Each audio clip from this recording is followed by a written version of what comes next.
மனிதர்களே, இன்று பெரும்பாலான தம்பதியர்கள் பிள்ளை பாக்கியம் கிடைக்காமல் அலைந்து திரிந்து அனைத்து மருத்துவமனைகள் ஏறி இறங்கி திரியும் காட்சிகள் நாம் பார்க்கிறோம். ஏன் அலைய வேண்டும்?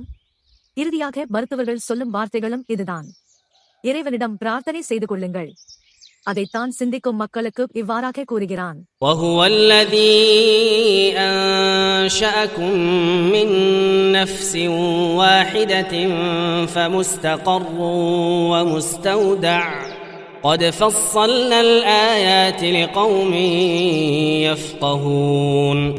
மனிதர்களே, உங்கள் அனைவரையும் ஒரே ஓர் ஆத்மாவில் இருந்து உற்பத்தி செய்த பின்னர் உங்கள் தந்தையிடம் தரித்திருக்கச் செய்து உங்கள் தாயின் கர்ப்பத்தில் ஒப்படைப்பவனும் அவனே. சிந்தித்து உணரக்கூடிய மக்களுக்கு நம் வசனங்களை நிச்சயமாக விவரித்தோம். He is the one who created you from one person. Then you have a place to dwell and a place to sojourn. We have elaborated the signs for the people who understand.